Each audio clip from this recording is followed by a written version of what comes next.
식당 안은 100여 명의 병사들이 식판을 들고 앉아 있었지만 그 누구도 소리 내지 못했습니다. 쇠 식판이 바닥을 굴러가는 소리만이 울려 퍼졌습니다. 흰 쌀밥과 김치 국물이 군복을 적시며 흘러내렸습니다. 이수진의 무릎 위로 뜨거운 국물이 쏟아졌고 그 열기가 피부를 태우는 듯 했습니다. 하지만 수진은 움직이지 못했습니다. 앞에 서 있는 중대장의 시선이 칼날처럼 날카로웠기 때문입니다. 여자라서 봐줬더니 별거 아니구나. 중대장의 목소리는 식당 전체를 짓눌렀습니다. 수진의 언니인 이수연은 세 발짝 뒤에서 이 광경을 지켜보고 있었습니다. 손가락 끝이 떨렸지만 수연은 입술을 깨물며 참았습니다. 지금 나서면 동생만 더 위험해진다는 걸 알고 있었으니까요. 식당 한쪽 창문으로 오후의 햇살이 비스듬히 들어왔습니다. 먼지가 빛 속에서 천천히 떠다녔습니다. 평화로운 오후였지만 이곳만은 지옥 같았습니다. 수지는 고개를 숙인 채 국물 범벅이 된 자신의 손을 내려다봤습니다. 손등에 밥알이 붙어 있었고 김치 국물이 손목을 타고 흘러내렸습니다. 창피함보다 분노가 먼저 치솟았습니다. 하지만 참아야 했습니다. 아니, 참을 수밖에 없었습니다. 100여 명의 시선이 수진에게 꽂혀 있었습니다. 동정도 분노도 아닌 그저 무표정한 얼굴들이었습니다. 모두가 알고 있었습니다. 여기서 목소리를 내는 순간 다음 표적은 자신이 된다는 걸요. 이 모든 게 어떻게 시작됐을까요? 두 자매는 왜 이런 치욕을 당해야 했을까요? 그리고 이들은 어떻게 이 거대한 조직에 맞서 싸울 수 있었을까요? 구독, 좋아요, 알림 설정은 모두 무료입니다. 구독, 좋아요로 매일 새로운 사연을 무료로 한 편씩 편안하게 받아보세요. 그럼 이야기 시작하겠습니다. 이수연과 이수진 자매가 군에 입대한 건 작년 봄이었습니다. 수연은 28의 나이로 행정병으로 복무 중이었고 수진은 4살 어린 동생으로 올해 신병으로 들어왔습니다. 두 사람 모두 아버지를 따라 군인의 길을 택했지만 성격만큼은 완전히 달랐습니다. 수연은 조용했습니다. 말수가 적고 감정을 드러내지 않는 편이었죠. 행정실에서 서류를 정리할 때도 실수 없이 꼼꼼하게 일했습니다.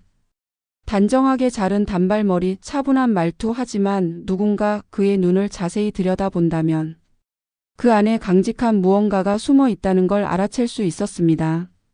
상급자들은 수연을 좋아했습니다. 시키는 대로 잘하고 말대꾸하지 않으니까요. 반면 수지는 달랐습니다. 똑부러지는 성격의 불의를 보면 참지 못했습니다. 체격은 작았지만 눈빛만큼은 누구보다 살아 있었습니다.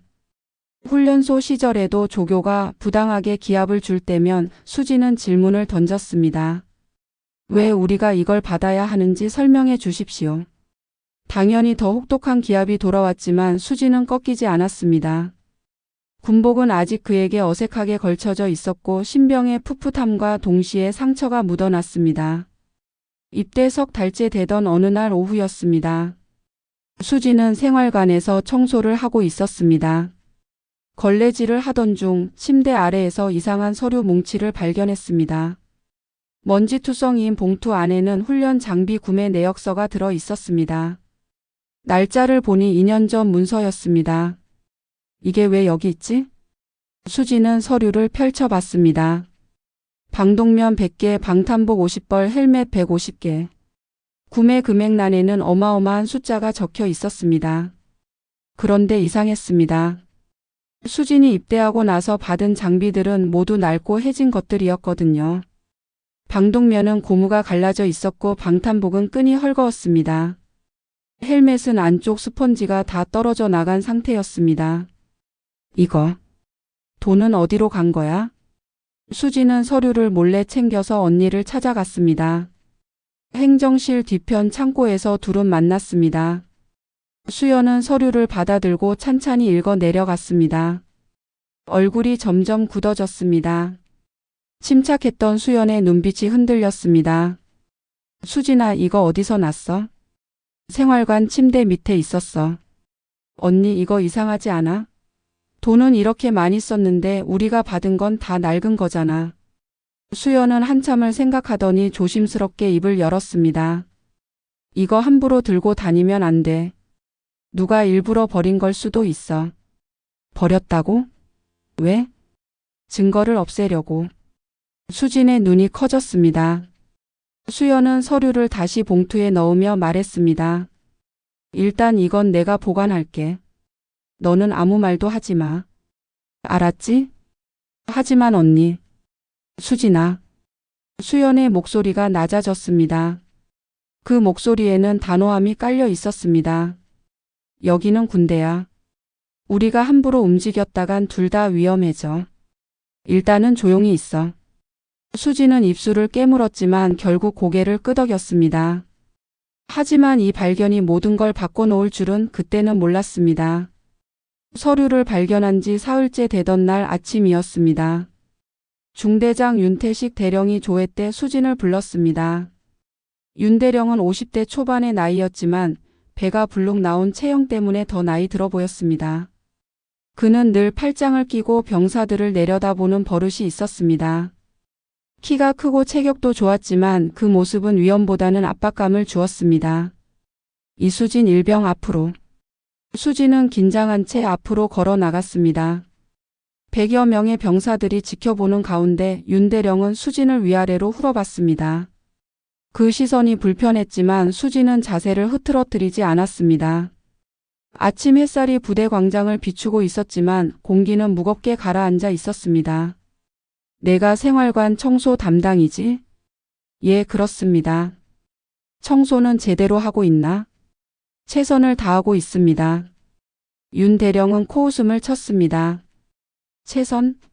최선을 다했는데 침대 밑에 먼지가 수북한 게 최선이냐? 수진은 침을 삼켰습니다. 침대 밑이라는 말에 가슴이 철렁 내려앉았습니다.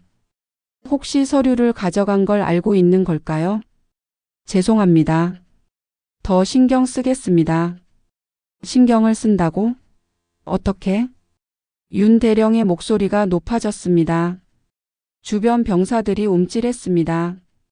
여자라서 봐주면 이렇게 되는 거야. 기강이 해이해져. 오늘 저녁부터 내가 화장실 청소 추가로 해. 한 달 동안. 예. 알겠습니다. 수진은 고개를 숙였습니다. 억울했지만 여기서 대들 수는 없었습니다. 윤 대령은 비웃는 표정으로 돌아섰습니다. 그날 저녁부터 수진의 고통이 시작됐습니다. 화장실 청소는 밤 11시에 시작됐습니다. 다른 병사들이 모두 잠든 시간이었죠. 수진은 무릎을 꿇고 변기를 닦았습니다. 소독약 냄새가 코를 찔렀고 손은 금세 거칠어졌습니다. 차가운 타일 바닥에 무릎을 대고 앉아 있으면 뼈까지 시린 추위가 전해졌습니다. 그런데 이상했습니다. 청소를 마치고 나면 다음날 아침이면 다시 더러워져 있었습니다. 누군가 일부러 더럽힌 거였습니다. 변기에 휴지를 잔뜩 넣어두거나 세면대에 치약을 짜놓거나 바닥에 물을 쏟아놓는 시기였습니다. 수진은 알았습니다. 이게 괴롭힘이라는 걸요. 한 주가 지나자 수진의 얼굴에는 다크서클이 짙게 내려앉았습니다. 수면 부족에 몸도 축 늘어졌습니다. 훈련 시간에도 집중하기 힘들었고 식사도 제대로 못했습니다. 밥을 먹다가도 졸음이 쏟아져 숟가락을 놓칠 지경이었습니다. 수연은 멀리서 동생을 지켜봤습니다.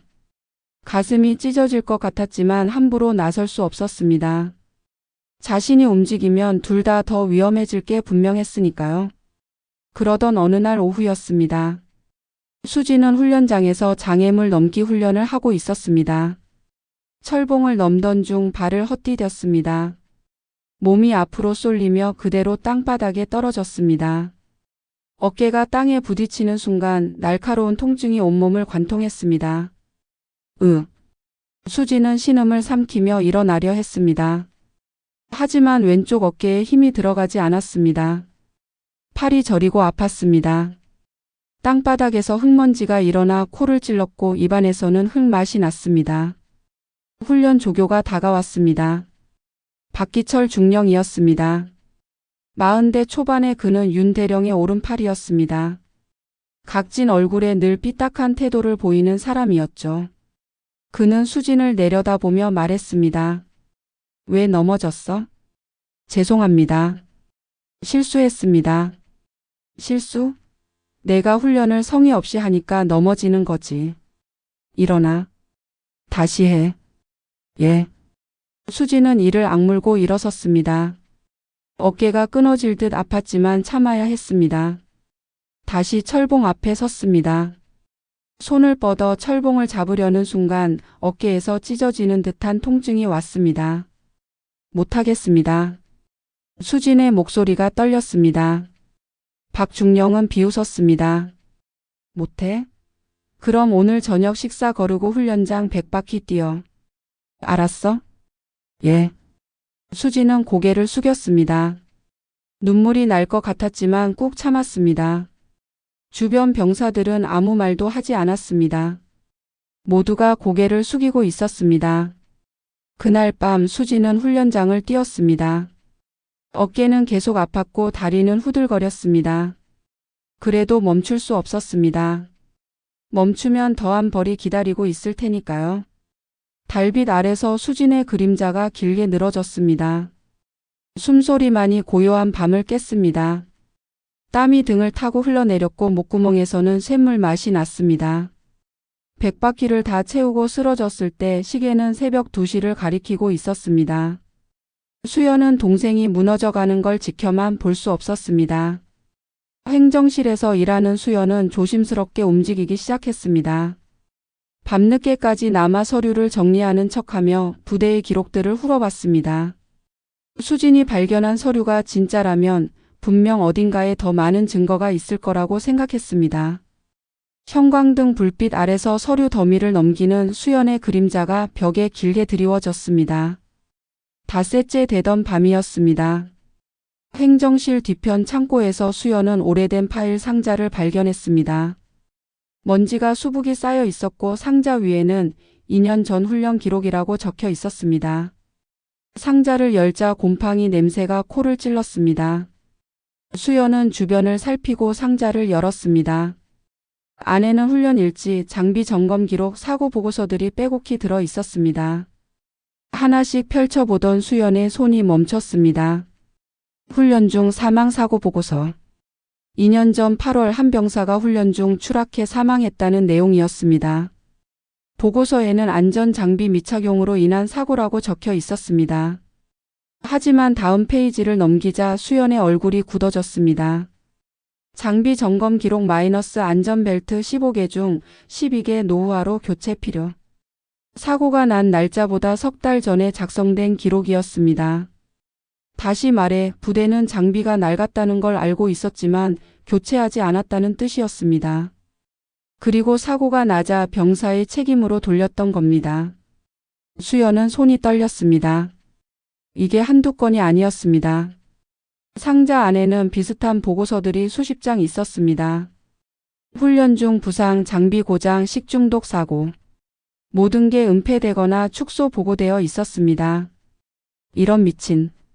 수연은 욕이 절로 나왔습니다. 평소 같으면 절대 입 밖에 내지 않을 말이었지만 지금은 참을 수 없었습니다. 수연은 휴대폰을 꺼내 서류들을 촬영하기 시작했습니다. 플래시를 끄고 조용히 한 장 한 장 찍어 나갔습니다. 심장이 빠르게 뛰었습니다. 들키면 끝장이라는 걸 알고 있었지만 멈출 수 없었습니다. 카메라 셔터 소리가 너무 크게 들리는 것 같아 숨도 제대로 쉬지 못했습니다. 그때였습니다. 거기 누구야? 복도 끝에서 목소리가 들려왔습니다. 수연은 화들짝 놀라며 휴대폰을 주머니에 넣었습니다. 서류를 재빨리 상자에 집어넣고 뚜껑을 닫았습니다. 손이 너무 떨려서 서류를 제대로 넣기도 힘들었습니다. 당직 사관이 손전등을 들고 다가왔습니다. 빛이 수연의 얼굴을 비췄습니다. 이수연 상병? 이 시간에 여기서 뭐해? 서류 정리하고 있었습니다. 이 시간에? 지금 새벽 1시야. 내일 아침까지 보고서를 내야 해서요. 낮에 다 못 끝냈습니다. 당직 사관은 의심스러운 눈초리로 주변을 둘러봤습니다. 수연은 최대한 태연한 척했지만 등에서 식은땀이 흘렀습니다. 군복 안쪽으로 땀이 스며들어 등을 타고 흘러내렸습니다. 그래? 그럼 빨리 마무리하고 들어가. 여기 혼자 있으면 안 돼. 예, 알겠습니다. 당직 사관이 돌아간 뒤에도 수연은 한참을 꼼짝 않고 서 있었습니다. 심장이 터질 듯 뛰었습니다. 손은 여전히 떨렸습니다. 무릎에서 힘이 빠져 주저앉을 것 같았습니다. 수연은 천천히 숨을 고르고 창고를 나왔습니다. 휴대폰 속에는 서류 사진 50여 장이 저장되어 있었습니다. 이제 증거는 확보했습니다. 문제는 이걸 어떻게 활용하느냐였습니다. 다음 날 아침 수연은 동생을 찾았습니다. 생활관 뒤편 빨래터에서 둘은 만났습니다. 주변에 사람이 없는 걸 확인하고 수연은 휴대폰을 꺼내 사진들을 보여줬습니다. 수진의 눈이 커졌습니다. 언니, 이게 다 뭐야? 우리가 발견한 서류는 빙산의 일각이었어. 이 부대는 몇 년째 이런 식으로 사고를 은폐해왔어. 그럼 이걸 고발해야 하잖아. 수진의 목소리가 높아졌습니다. 수연이 재빨리 동생의 입을 막았습니다. 조용히 해. 들리면 안 돼. 하지만 수진아, 우리가 이걸 들고 나가는 순간 표적이 되는 거야. 지금도 우리 감시하고 있을지 몰라. 수진은 입술을 깨물었습니다. 수연의 말이 맞았습니다. 하지만 가만히 있을 수만은 없었습니다. 그럼 어떻게 해? 일단 외부에 연락해야 해. 군 내부로는 안 돼. 위에서 다 막을 거야. 외부라면? 언론이나 아니면. 수연은 말을 멈췄습니다. 입 밖에 내기 망설여지는 이름이 있었습니다. 바로 아버지였습니다.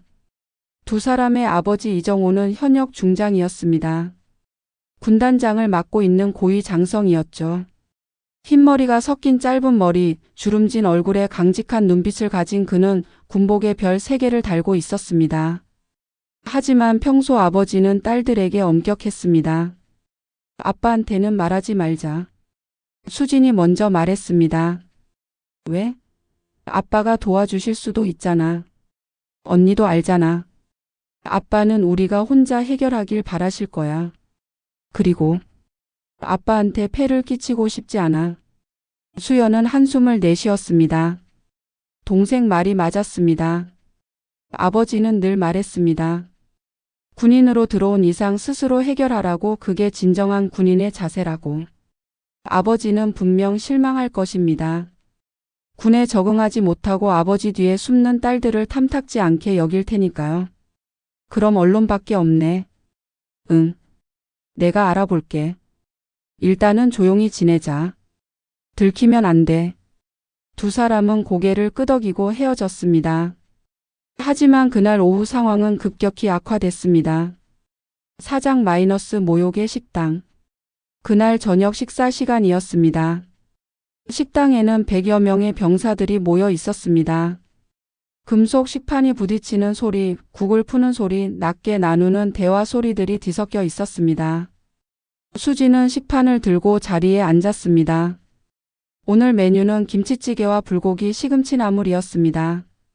뜨거운 김치찌개 국물에서 김이 모락모락 올라왔습니다. 수지는 숟가락을 들어 밥을 떴습니다. 며칠째 제대로 먹지 못해서 배가 고팠습니다. 김치찌개 국물을 한 숟갈 뜨는 순간이었습니다. 이수진. 윤태식 대령의 목소리가 식당을 가로질렀습니다. 수지는 숟가락을 든 채로 몸이 굳었습니다. 주변 병사들의 시선이 일제히 수진에게 쏠렸습니다. 식당 안이 순식간에 조용해졌습니다. 윤 대령이 식탁 사이를 걸어왔습니다. 그의 뒤로 박기철 중령이 따라왔습니다. 둘의 얼굴에는 비웃음이 가득했습니다.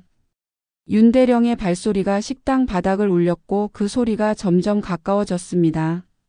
식사 맛있게 하고 있나? 예. 맛있게 먹고 있습니다. 수진은 조심스럽게 대답했습니다. 윤 대령은 수진의 식판을 내려다 봤습니다. 그의 그림자가 식판 위로 드리워졌습니다. 그래? 근데 너 요즘 화장실 청소는 제대로 하고 있어? 예, 열심히 하고 있습니다. 열심히? 그렇게 열심히 하는데 왜 맨날 더러워? 윤 대령의 목소리가 높아졌습니다. 식당 안이 더욱 조용해졌습니다. 모두가 이쪽을 바라봤습니다. 숟가락 소리 하나 들리지 않았습니다. 죄송합니다. 더 신경 쓰겠습니다. 신경을 써? 어떻게? 윤 대령은 갑자기 손을 뻗어 수진의 식판을 집어들었습니다. 수진은 깜짝 놀라 뒤로 물러섰습니다. 의자가 바닥을 긁는 소리가 났습니다. 이런 맛있는 거 먹을 자격이 있어? 청소도 제대로 못하는 주제에? 대령님, 입 닥쳐. 윤 대령의 손이 움직였습니다. 식판이 공중에서 뒤집혔습니다. 쇠 식판이 바닥에 떨어지며 요란한 소리를 냈습니다. 쨍그랑. 밥과 김치찌개 반찬들이 수진의 군복에 쏟아졌습니다. 뜨거운 국물이 가슴과 무릎을 적셨습니다.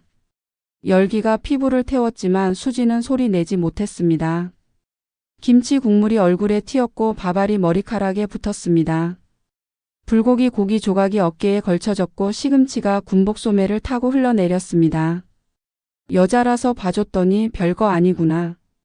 윤 대령의 목소리가 식당을 울렸습니다. 수진은 고개를 숙인 채 그 자리에 서 있었습니다. 손이 떨렸습니다. 분노인지 수치심인지 알 수 없는 감정이 온몸을 휘감았습니다. 가슴 속에서 무언가가 끓어오르는 것 같았지만 수진은 이를 악물고 참았습니다. 식당 한쪽에서 이수연이 이 광경을 지켜보고 있었습니다. 수연의 손이 주먹을 쥐었습니다. 손톱이 손바닥을 파고들었지만 아프지 않았습니다. 지금 당장 달려가고 싶었습니다. 하지만 발이 떨어지지 않았습니다. 수연의 얼굴은 창백하게 질려 있었고 이마에는 식은땀이 맺혔습니다. 박기철 중령이 수진 앞으로 다가왔습니다. 그는 수진을 내려다보며 입가에 비웃음을 띄었습니다. 일어서. 그리고 이거 다 치워. 지금 당장. 수진은 천천히 무릎을 꿇었습니다. 바닥에 흩어진 밥알과 김치 국물을 손으로 주웠습니다. 손가락에 뜨거운 국물이 묻었고 손바닥은 음식물로 범벅이 됐습니다. 주변 병사들은 모두 고개를 숙이고 있었습니다. 누구 하나 수진을 돕지 않았습니다. 아니, 돕지 못했습니다. 식당 창문으로 저녁 노을이 비쳐 들어왔습니다. 붉은 빛이 식당 안을 물들였지만 그 빛은 따뜻하지 않았습니다. 수진은 바닥을 닦으며 눈물을 참았습니다. 눈물이 나오면 안 된다고 스스로에게 다짐했습니다. 지금 눈물을 보이면 그들에게 져버리는 거라고 생각했습니다. 윤대령과 박중령은 비웃으며 식당을 나갔습니다. 그들의 발소리가 멀어지자 식당 안에 다시 소곤거리는 소리들이 들렸습니다. 하지만 여전히 아무도 수진을 돕지 않았습니다. 수연은 자리에서 일어났습니다. 식판을 들고 수진에게 다가가려는 순간 옆에 있던 선임이 수연의 팔을 잡았습니다. 가지마. 너까지 찍히면 안 돼. 수연은 선임의 손을 뿌리쳤습니다. 놔요. 수연은 수진에게 다가가 함께 무릎을 꿇었습니다. 언니의 손이 동생의 손과 겹쳤습니다. 둘은 말없이 바닥을 닦았습니다. 수진은 언니의 손을 느끼며 비로소 눈물이 흘러내렸습니다. 하지만 소리 내지는 않았습니다. 그저 조용히 눈물만 흘렸습니다. 그날 밤 수연은 결심했습니다. 더 이상 참을 수 없다고 이제는 싸워야 한다고 마음먹었습니다. 식당 사건 이후 수진과 수연은 더욱 철저히 감시당했습니다. 이틀 뒤 수연이 행정실에서 일하고 있을 때였습니다. 갑자기 박기철 중령이 들어왔습니다. 그의 뒤로 헌병 2명이 따라왔습니다. 수연은 서류를 정리하던 손을 멈췄습니다. 이수연 상병 나와. 무슨 일입니까? 말 많이 하지 말고 따라와. 수연은 불안한 마음으로 일어섰습니다. 박중령과 헌병들을 따라 복도를 걸었습니다. 그들은 행정동 지하로 내려갔습니다. 지하는 어둡고 습했습니다. 형광등이 깜빡거렸고 벽에서는 곰팡이 냄새가 났습니다. 한방 앞에서 헌병이 문을 열었습니다. 안은 좁은 독방이었습니다. 창문도 없고 침대 하나와 작은 책상만 있었습니다. 들어가. 제가 무슨 잘못을 했습니까? 박중령이 비웃었습니다. 잘못? 내가 몰래 부대 기록을 뒤지고 다녔다는 신고가 들어왔어. 그게 사실이야? 수연은 침착하게 대답했습니다. 저는 제 업무만 했습니다. 업무? 새벽 1시에 창고를 뒤지는 게 업무야?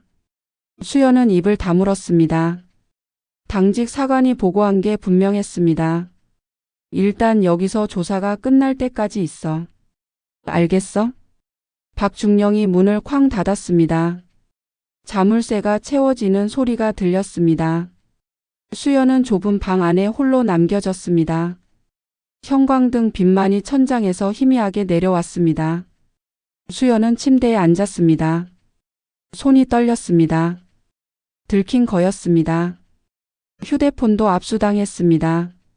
증거 사진들은 다행히 클라우드에 백업해뒀지만 지금 당장은 아무것도 할 수 없었습니다.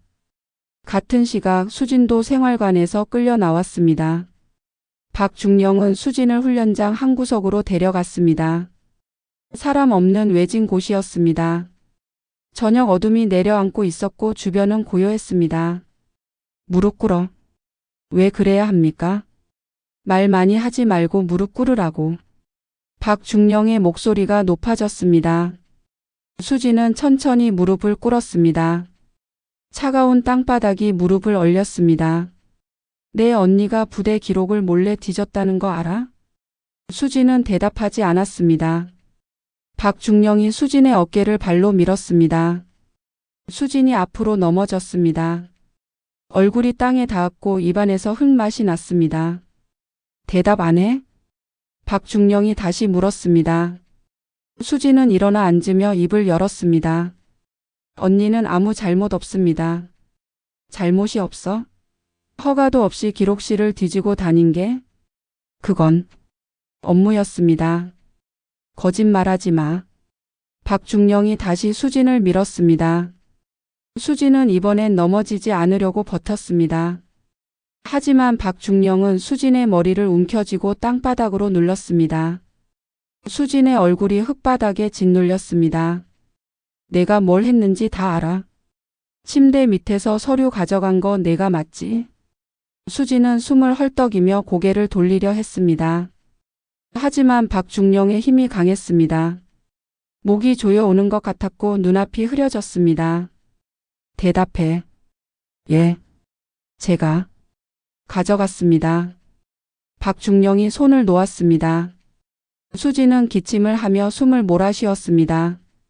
입에서는 흙과 풀잎이 나왔습니다. 내가 뭘 봤는지 누구한테 말했는지 다 불어. 안 그러면. 박중령은 말을 끝내지 않았습니다. 하지만 위협은 충분히 전해졌습니다. 수진은 고개를 들어 박중령을 쳐다봤습니다. 눈빛만큼은 꺾이지 않았습니다. 말 안 할 겁니다. 뭐? 그 서류들. 다 사람들이 알아야 합니다. 당신들이 얼마나 더러운 짓을 해왔는지. 박중령의 얼굴이 붉어졌습니다. 그는 주먹을 쥐었습니다. 수진은 눈을 감았습니다. 주먹이 날아올 거라고 예상했습니다. 하지만 주먹은 날아오지 않았습니다. 박중령은 이를 갈며 뒤로 물러섰습니다. 좋아. 끝까지 버텨봐. 내가 얼마나 버티는지 보자. 박중령은 돌아서서 어둠 속으로 사라졌습니다. 수진은 홀로 훈련장에 남겨졌습니다. 무릎은 흑투성이었고 얼굴에는 상처가 났습니다. 하지만 수진은 일어섰습니다. 다리가 휘청거렸지만 곧 중심을 잡았습니다. 그날 밤 수진은 생활관으로 돌아왔습니다. 침대에 누워 천장을 바라봤습니다.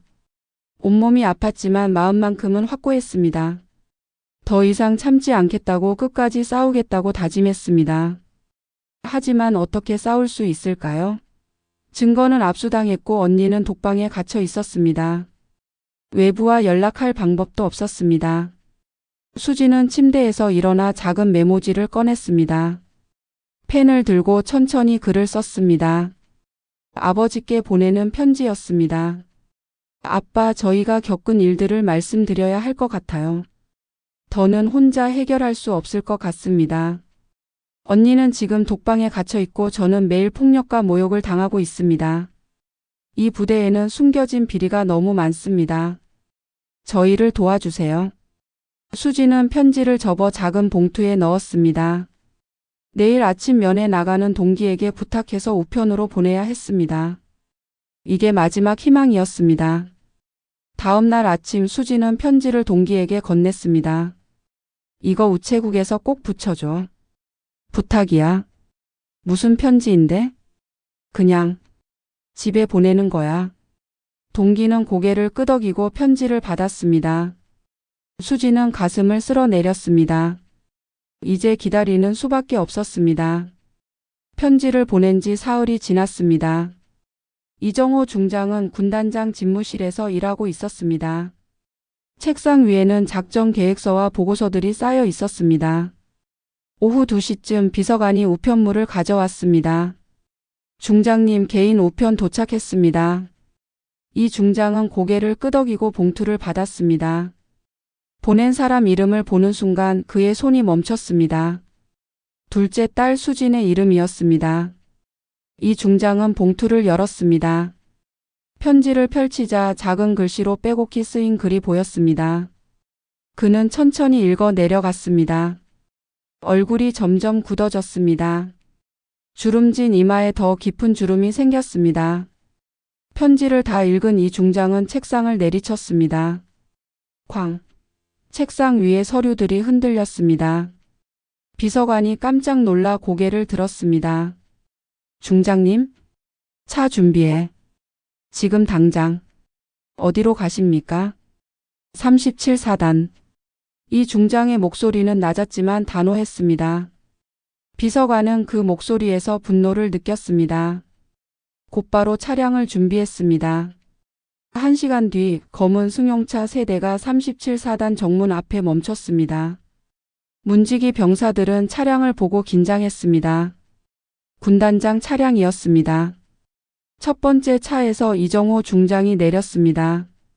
군복에 달린 별 3개가 햇빛에 반짝였습니다. 그의 얼굴은 차가웠고 눈빛은 날카로웠습니다. 중장님, 오신다는 말씀 못 들었는데요. 문지기가 당황하며 말했습니다. 이 중장은 차갑게 대답했습니다. 사전 통보 없는 기습 방문이야. 사단장 어디 있어? 지금 회의 중이십니다. 회의 당장 중단시켜. 그리고 전 간부 집합. 10분 안에. 예. 문지기가 급히 무전기를 들었습니다.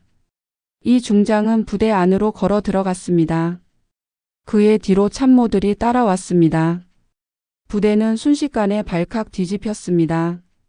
군단장의 기습 방문이라니 이런 일은 처음이었습니다. 간부들이 허둥지둥 집합했습니다.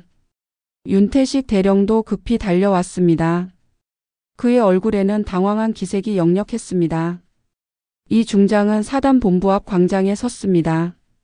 간부들이 모여들었습니다. 10분도 안 돼 50여 명의 간부들이 줄을 섰습니다. 사단장. 예, 중장님.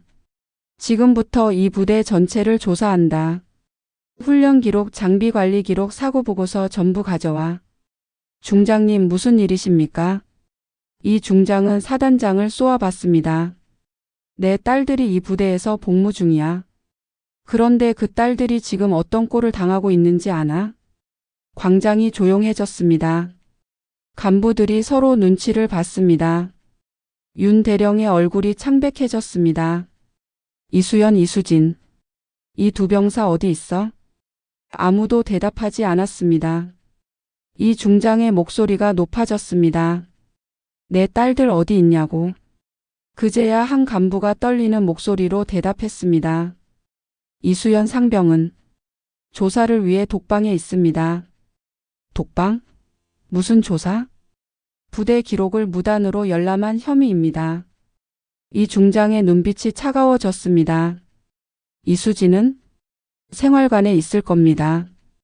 당장 둘 다 데려와. 지금 즉시. 예. 간부 2명이 급히 뛰어갔습니다. 이 중장은 윤 대령을 바라봤습니다.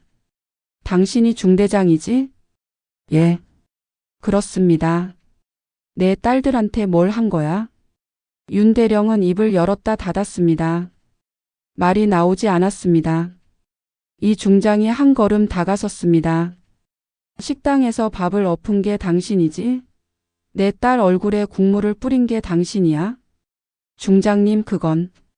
변명하지 마. 이 중장의 고함이 광장을 울렸습니다. 모든 간부들이 움찔했습니다. 10분 뒤 수연과 수진이 광장으로 나왔습니다. 수연은 독방에서 나와 헝클어진 머리와 초췌한 얼굴이었습니다. 수진은 얼굴에 멍이 들어 있었고 군복은 더러웠습니다. 이 중장은 두 딸을 보는 순간 주먹을 꽉 쥐었습니다. 손등에 핏줄이 튀어나왔습니다. 수연아, 수진아.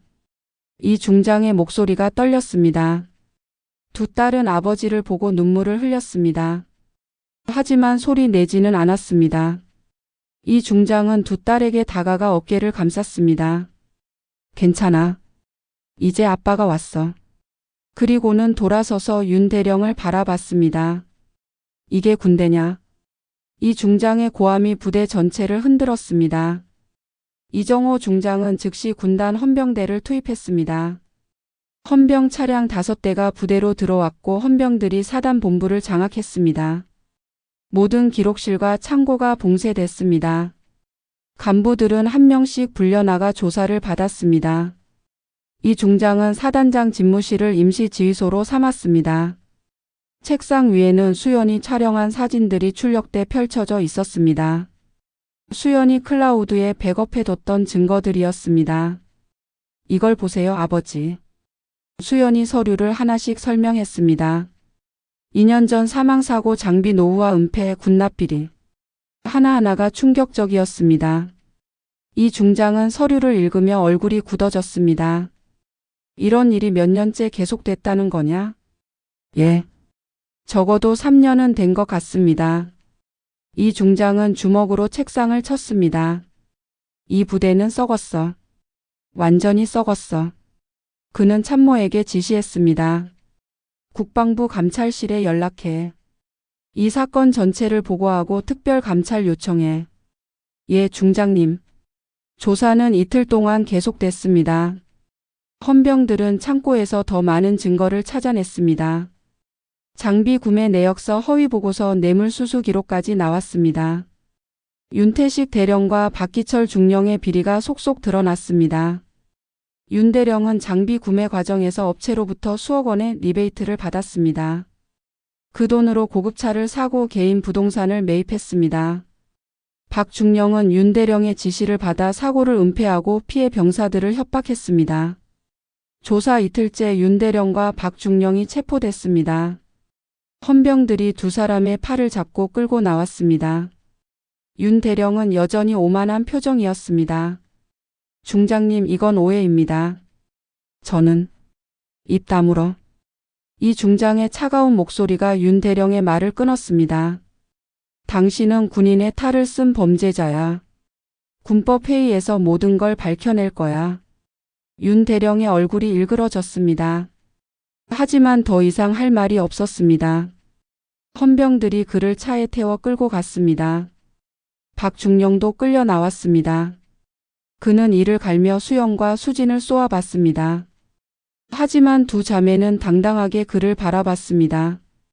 더 이상 두렵지 않았습니다. 조사 결과는 충격적이었습니다. 지난 3년 동안 이 부대에서 은폐된 사고가 15건이었습니다. 사망사고 2건, 중상사고 5건, 경상사고 8건. 모두 장비 불량이나 안전조치 미비 때문이었지만 부대는 이를 병사들의 부주의로 처리했습니다. 군납 비리 규모는 50억 원이 넘었습니다. 장비 구매 과정에서 업체와 짜고 가격을 부풀렸고 차액은 간부들이 나눠 가제 시도 재개속 편집졌습니다. 실제로 부대에 납품된 장비는 저가 불량품이었습니다. 이 중장은 보고서를 읽으며 분노를 삼켰습니다. 이런 일이 내 눈앞에서 벌어지고 있었다니. 그는 창밖을 바라봤습니다. 훈련장에서 병사들이 구보를 하고 있었습니다. 젊은 청년들이 나라를 위해 복무하고 있는데 그들을 지켜야 할 간부들이 오히려 착취하고 있었던 겁니다. 조사 사흘째 언론이 움직이기 시작했습니다. 수연은 비밀리에 기자 한재욱과 연락했습니다. 한재욱은 40대의 베테랑 기자였습니다. 헐렁한 셔츠에 카메라를 메고 다니는 그는 군 관련 비리를 전문적으로 취재하는 것으로 유명했습니다. 정말 이 모든 게 사실입니까? 한 기자는 수연이 건넨 자료를 보며 물었습니다. 수연은 고개를 끄덕였습니다. 네, 제가 직접 확인한 것들입니다. 사진도 있고 보고서도 있습니다. 한 기자는 자료를 꼼꼼히 살폈습니다. 그의 눈빛이 날카로워졌습니다. 이거 엄청난 특종이네요. 하지만 위험할 수도 있습니다. 군 내부 비리를 폭로하면 그래도 해야 합니다. 수진이 끼어들었습니다. 이대로 묻히면 안 됩니다. 더 많은 사람들이 다칠 수 있어요. 한 기자는 두 자매를 바라봤습니다. 그들의 눈빛에서 결연함을 느꼈습니다. 알겠습니다. 제가 기사화하겠습니다. 이틀 뒤 한 기자의 기사가 인터넷 메인에 올라왔습니다. 군 내부 은폐된 비리 37사단의 충격적 실태. 기사는 구체적인 증거와 함께 사건의 전모를 밝혔습니다. 장비 구매 비리, 사고 은폐, 병사 가혹행위까지 모든 게 낱낱이 드러났습니다. 기사 말미에는 두 자매의 용기에 대한 내용도 담겼습니다. 이름은 익명 처리됐지만 내부자들은 누구인지 알 수 있었습니다. 기사가 나가자 여론이 들끓었습니다. 각종 포털 사이트 댓글란은 분노로 가득 찼습니다. 군 내부 개혁을 요구하는 목소리가 커졌습니다. 국회에서도 이 문제를 다루기 시작했습니다. 국방부는 급히 대책을 내놓았습니다. 정군 부대에 대한 특별 감찰을 실시하겠다고 발표했습니다. 유사한 비리가 있는지 전수 조사하겠다는 내용이었습니다. 37사단은 완전히 뒤집혔습니다. 사단장이 경질됐고 주요 간부들이 줄줄이 교체됐습니다. 부대는 사실상 재편성 수준의 변화를 겪었습니다. 두 달 뒤 군사법원에서 재판이 열렸습니다. 법정에는 많은 사람들이 모였습니다. 언론, 피해자 가족들, 군 관계자들. 방청석이 가득 찼습니다. 수연과 수진도 증인으로 출석했습니다. 윤태식 대령과 박기철 중령이 피고석에 앉았습니다. 두 사람은 군복이 아닌 수감복을 입고 있었습니다. 윤 대령의 얼굴은 초췌했지만 여전히 오만한 기색이 남아 있었습니다. 재판장이 입장했고 재판이 시작됐습니다. 검사가 기소 내용을 낭독했습니다. 군납비리, 사고 은폐, 가혹행위, 직권남용. 제목이 10여 가지가 넘었습니다. 각 제목마다 구체적인 증거가 제시됐습니다. 증인 이수연, 상병, 증인석으로 나오십시오. 수연이 일어나 증인석으로 걸어갔습니다. 손에는 성경이 들려 있었습니다. 선서를 마치고 수연은 자리에 앉았습니다. 검사가 물었습니다. 증인은 행정실에서 근무하며 부대 기록을 발견했다고 했습니다. 그 과정을 설명해 주십시오. 수연은 침착하게 대답했습니다. 제 동생이 먼저 이상한 서류를 발견했습니다. 그 서류를 확인하고 더 많은 증거가 있을 거라 생각해서 창고를 조사했습니다. 그 과정에서 발견한 내용은 2년 전부터 지속된 사고 은폐 기록들이었습니다. 사망사고, 부상사고. 모두 장비 불량 때문이었지만 부대는 병사들의 책임으로 돌렸습니다. 검사가 서류 뭉치를 들어 보였습니다. 이것이 증인이 촬영한 사진들입니까? 예, 맞습니다. 변호인이 반대 신문에 나섰습니다. 증인은 허가 없이 부대 기록을 열람했습니다. 이는 군법 위반 아닙니까? 수연은 흔들리지 않고 대답했습니다. 제 업무는 행정 보조였습니다. 서류를 정리하고 기록을 관리하는 게 제 일이었습니다. 그 과정에서 발견한 것입니다. 하지만 창고까지 뒤진 건 업무 범위를 넘은 것 아닙니까? 부당한 일이 벌어지고 있다는 걸 알았습니다. 그걸 확인하는 게 제 의무라고 생각했습니다. 변호인이 말을 이으려 했지만 재판장이 제지했습니다. 다음 질문으로 넘어가십시오. 다음으로 수진이 증인석에 섰습니다. 검사가 물었습니다. 증인은 식당에서 중대장에게 모욕을 당했다고 진술했습니다. 그 상황을 설명해 주십시오. 수진은 심호흡을 하고 대답했습니다. 윤태식 대령이 제 식판을 엎었습니다. 밥과 국물이 온몸에 쏟아졌고 그는 여자라서 봐줬더니 별거 아니라고 말했습니다. 그때 기분이 어땠습니까? 창피했습니다. 하지만 더 화가 났습니다. 제가 뭘 잘못했는지도 모르는데 그런 대우를 받아야 했으니까요. 방청석에서 웅성거림이 일었습니다. 재판장이 조용히 하라고 말했습니다. 변호인이 반대 신문했습니다. 증인은 평소 불만이 많았다고 들었습니다. 상급자에게 자주 반항했다고요. 반항이 아니라 질문이었습니다. 수진은 단호하게 대답했습니다. 부당한 명령에 대해 이유를 물은 것뿐입니다. 그런 태도가 기강을 해친 것 아닙니까? 기강이란 게 폭력과 모욕으로 세워지는 겁니까? 수진의 반문에 변호인이 말을 잃었습니다. 방청석에서 박수 소리가 터져 나왔습니다. 재판장이 정숙을 명했습니다. 증인 신문이 끝나고 증거 조사가 이어졌습니다.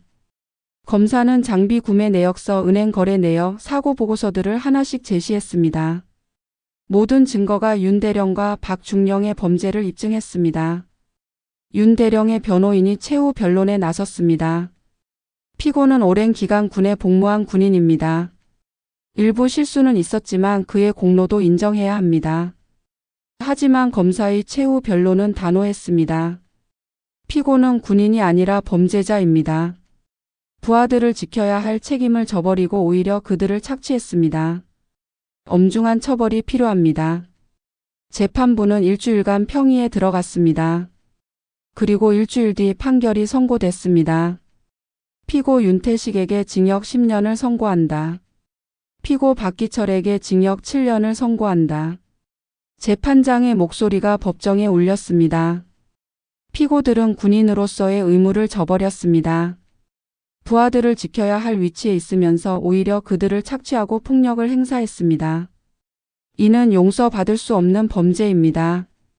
방청석에서 환호가 터져 나왔습니다.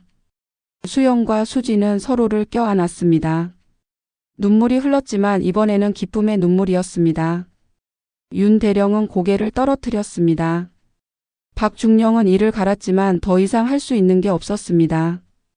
법정을 나서며 수진이 말했습니다. 언니, 우리 해냈어. 수연은 미소를 지으며 대답했습니다. 응. 우리가 해냈어. 재판이 끝난 뒤 군 전체가 변화하기 시작했습니다. 국방부는 정군 부대에 대한 대대적인 감찰을 실시했습니다. 유사한 비리가 있는지 철저히 조사했고 문제가 발견된 부대는 즉시 조치를 취했습니다.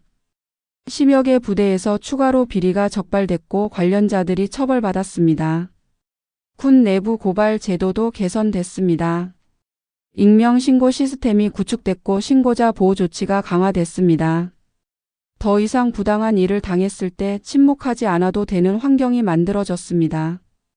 이정호 중장은 군단 장직에서 물러났습니다. 하지만 그는 군복을 벗지 않았습니다. 국방부는 그를 군개혁위원회 수장으로 임명했습니다. 군 내부의 부조리를 뿌리 뽑고 투명한 조직을 만드는 것이 그의 새로운 임무였습니다. 첫 회의에서 이 중장은 말했습니다. 우리 군은 변해야 합니다. 계급과 권력으로 부하를 짓누르는 조직이 아니라 서로를 존중하고 지키는 조직이 되어야 합니다. 참석자들이 고개를 끄덕였습니다. 이 중장의 눈빛에는 확고한 의지가 담겨 있었습니다. 제 딸들이 겪은 일이 다시는 반복되어서는 안 됩니다. 우리는 젊은이들을 지켜야 할 책임이 있습니다. 회의실이 조용했습니다. 모두가 이 중장의 말을 새겼습니다. 수영과 수지는 계속 복무했습니다. 많은 사람들이 두 자매에게 전역을 권유했습니다. 이미 충분히 싸웠으니 이제 쉬라고 말했습니다. 하지만 두 자매는 거절했습니다. 우리가 떠나면 변화도 멈출 수 있어요. 수진이 말했습니다. 우리가 여기 남아서 진짜 변화가 일어나는 걸 지켜봐야 해요. 수연도 동의했습니다. 우리는 피해자가 아니라 변화를 만든 사람들이에요. 그 변화가 뿌리 내리는 걸 봐야죠. 두 자매는 부대로 돌아갔습니다. 하지만 예전과는 달랐습니다. 더 이상 고개를 숙이지 않았습니다. 당당하게 걸었고 당당하게 말했습니다. 다른 병사들도 변했습니다. 부당한 일을 보면 목소리를 냈습니다. 서로를 지키기 시작했습니다. 두 자매가 만든 변화가 조직 전체로 퍼져나갔습니다. 몇 달 뒤 한 신병이 수연을 찾아왔습니다. 상병님, 조언 좀 구하고 싶습니다. 무슨 일인데? 제가 부당한 일을 목격했는데 어떻게 해야 할지 모르겠습니다. 수연은 신병의 눈을 바라봤습니다. 그 눈에서 두려움과 동시에 용기를 느꼈습니다. 두려워도 괜찮아요. 저도 처음엔 무서웠어요. 수연은 신병의 어깨에 손을 얹었습니다. 하지만 침묵하면 아무것도 변하지 않아요. 용기를 내세요. 제가 도와줄게요. 신병은 고개를 끄덕였습니다. 눈빛이 달라졌습니다. 군의관 최민아도 변화에 동참했습니다. 그는 진단서 조작 사실을 자진 신고했습니다. 상부의 압력으로 병사들의 부상을 축소 기록했다는 걸 고백했습니다. 처벌을 받을 각오였지만 국방부는 그를 용서했습니다. 대신 내부 고발자로서 증언을 요청했고 최 군의관은 기꺼이 협조했습니다. 저도 잘못했습니다. 하지만 이제라도 바로잡고 싶습니다. 최 군의관의 증언은 다른 부대의 비리를 밝히는 데 큰 도움이 됐습니다. 기자 한재욱은 계속해서 군 개혁 문제를 취재했습니다. 그는 수연, 수진과 정기적으로 만나 부대의 변화를 확인했습니다. 그리고 그 내용을 기사로 작성해 대중에게 알렸습니다. 군이 정말로 변하고 있다는 걸 보여주기 위해서였습니다. 여러분 덕분에 군이 변하고 있습니다. 한 기자가 두 자매에게 말했습니다. 이건 단순한 비리 폭로가 아니라 조직 문화를 바꾸는 혁명입니다. 수진은 고개를 저었습니다. 저희만 한 게 아니에요. 많은 사람들이 함께 했어요. 하지만 시작은 여러분이었습니다. 한 기자는 카메라를 들어 두 자매의 모습을 담았습니다. 그 사진은 다음 기사의 메인 사진이 됐습니다. 1년이 지났습니다. 37사단은 완전히 달라졌습니다. 투명한 보고 체계가 확립됐고 병사들의 인권이 보장됐습니다. 장비는 제때 교체됐고 사고가 발생하면 정확히 조사됐습니다. 다른 부대들도 변화했습니다. 정군에 새로운 바람이 불었습니다. 권위주의는 사라지고 상호 존중의 문화가 자리 잡았습니다. 수영과 수지는 전역을 앞두고 있었습니다. 마지막 날 부대 광장에서 전역식이 열렸습니다.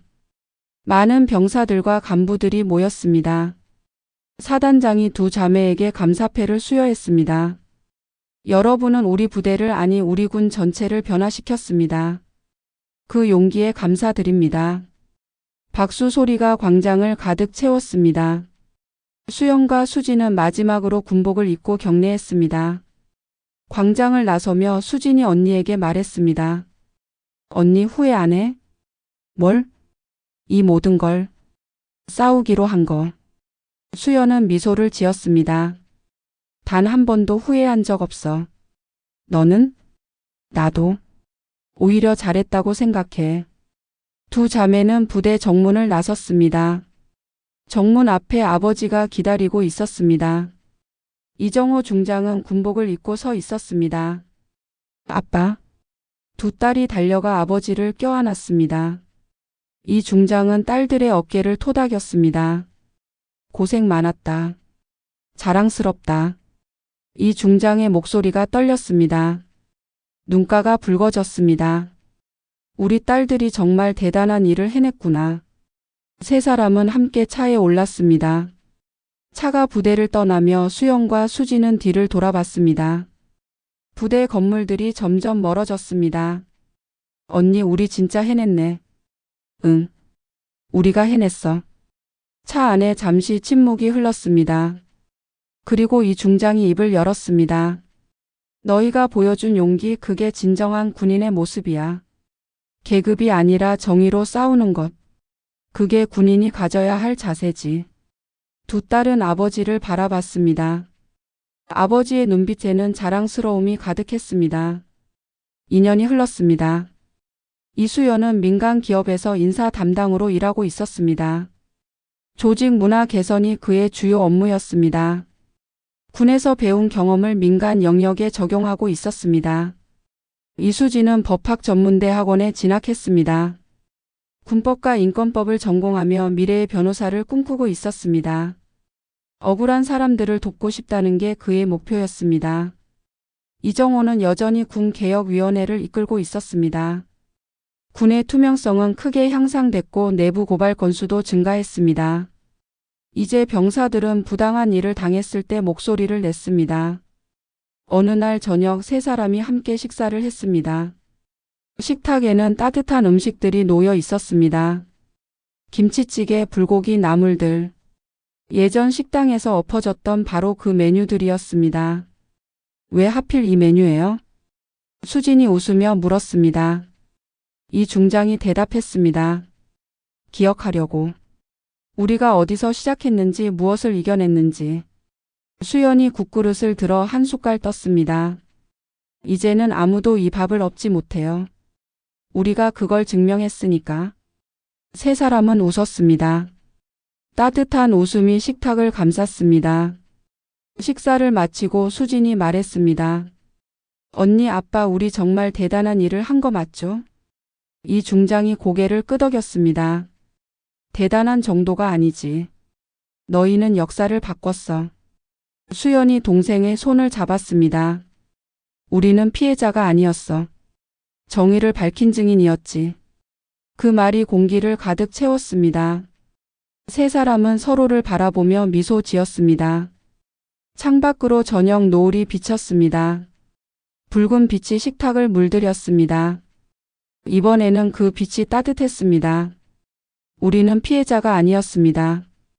정의를 밝힌 증인이었습니다. 오늘의 이야기가 어떠셨나요? 댓글로 남겨주시면 함께 나누도록 하겠습니다. 감사합니다.